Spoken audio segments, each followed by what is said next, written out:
ఎఫెసీయులకు రాసినటువంటి పత్రిక 3వ అధ్యాయము ప్రారంభ వచనం చూడండి. త్వరగా ముగించేద్దాం. ఎఫెసీయులకు రాసినటువంటి పత్రిక 3వ అధ్యాయము ప్రారంభ వచనం చదువుదాం.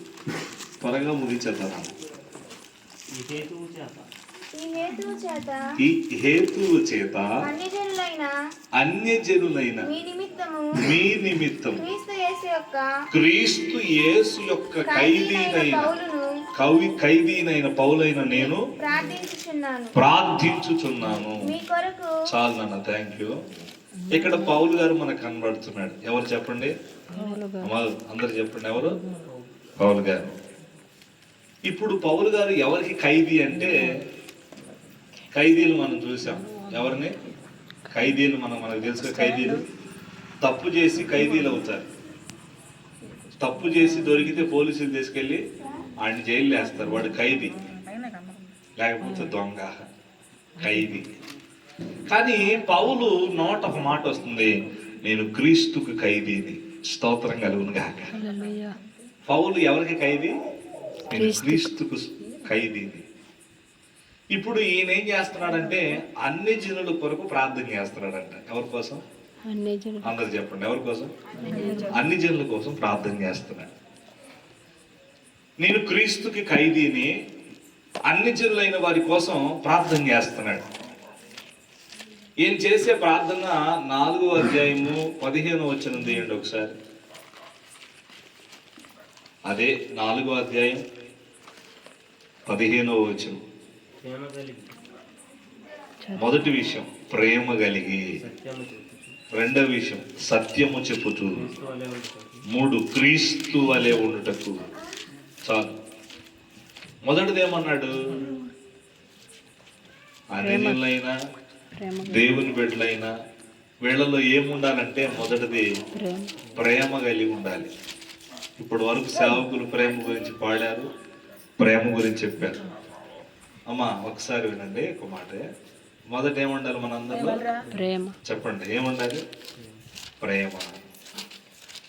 ప్రేమ కలిగి వీళ్ళందరూ ఉండాలని సేవకుడు ప్రార్థన చేస్తున్నారు. తర్వాత ఏం కలిగి ఉండాలి? సత్యము చెప్పుచు అన్నాడు. పిలాతు అడుగుతాడు, నువ్వు క్రీస్తువా? నీ క్రీస్తుని. నువ్వు రాజువా? రాజువే. సత్యము అనగా ఏమిటి అంటాడు. నేనే మార్గమును, సత్యమును, జీవమును. సత్యం అంటే నిజము, ఉన్నది ఉన్నట్టుగా. మనందరము ఇంకాస్త ముందుకెళ్తే క్రీస్తుకి అవయవములై ఉన్నాము కనుక మన నోట అబద్ధము కాక నిజమే చెప్పాలని అక్కడ చెప్పాడు. మొదటిది ప్రేమ కలిగి, రెండవది సత్యము కలిగి, సత్యమును అనుసరిస్తూ, మూడవది క్రీస్తు వలె మనం ఉండాలి. క్రీస్తు వలె ఉండాలి.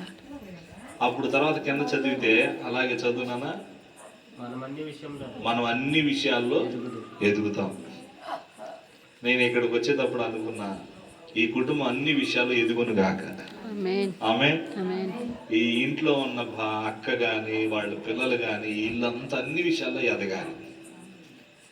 అన్ని విషయాల్లో వీళ్ళు ఎదగాలంటే ప్రార్థన చేయాలి. అక్కడ అన్నాడు, అన్ని జనుల కోసం క్రీస్తు ఖైదీ పౌలైన నేను ప్రార్థన చేస్తున్నాను అన్నాడు. ఎందుకు? వీళ్ళు ప్రేమ కలిగి ఉండాలి, సత్యమును అనుసరిస్తూ బ్రతకాలి. అంటే యేసు ప్రభుని తప్ప మరొకరిని అనుసరించేదానికి అవకాశం లేదు. క్రీస్తుని అనుసరిస్తూ బ్రతకాలి. తర్వాత చెప్పాడు, మనం అన్ని విషయాల్లో ఎప్పుడైతే ప్రేమ కలిగి సత్యము చెప్పుచు క్రీస్తుని కలిగి అనుసరిస్తూ బ్రతుకుతామో అప్పుడు అన్ని విషయాల్లో తప్పకుండా మన ప్రభు అయిన యేసు క్రీస్తు వారి కుటుంబాన్ని అన్ని విషయాల్లో ఎదిగేటట్టు చేస్తాడు.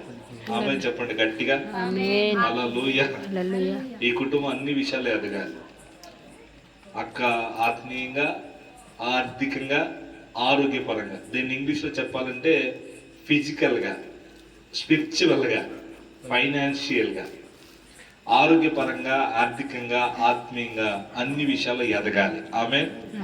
పిల్లలు కూడా వాళ్ళ చదువులో బాగా రాణించగలగాలి. బాగా ఎదగాలంటే వాళ్ళ కోసం ప్రార్థన చేయాలి. ప్రేమ కలిగి సత్యము చెప్పుచు క్రీస్తు వలె వాళ్ళు ఉంటూ ఎప్పుడైతే ఇంట్లో బ్రతుకుతారో తప్పకుండా ప్రభు అన్ని విషయాల్లో ఈ కుటుంబాన్ని అంచెలంచెలుగా ఉన్నతమైన స్థితికి తీసుకెళ్తాడు. ఆమేన్. ఒక సేవకులుగా మేము ప్రార్థన చేస్తున్నాం ఈ రాత్రి. అన్ని జనుల నిమిత్తం పౌలు ఏ విధంగా ప్రార్థన చేశాడో ఇక్కడున్న ప్రజల కోసం, అక్క కుటుంబం కోసం ఈ రాత్రి ప్రార్థన చేయడానికి మేము వచ్చాం, ప్రార్థన చేస్తున్నాం. వీళ్ళు క్రీస్తు ప్రేమ కలిగి సత్యమును అనుసరిస్తూ ఏం చెప్పాడు?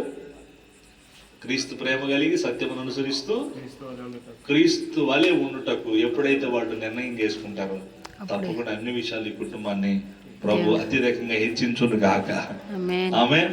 దేవుడు ఈ రాత్రి మంచి విషయాలు ఈ కుటుంబానికి ఎవరున్నా లేకపోయినా ఎవరున్నారు చెప్పండి, ఎవరున్నారు?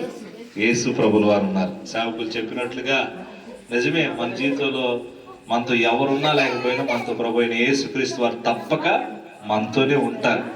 కనుక ఈ రాత్రి ఈ మాటలో ప్రభు మనందరి వీకుల్లో దీవించి మేలుతో నింపి నడిపించును గాక. ఆమేన్. ప్రార్థన చేద్దాం. అందరం కళ్ళు మూయండి. ప్రార్థన చేద్దాం. అలానే ప్రార్థన చేద్దాం.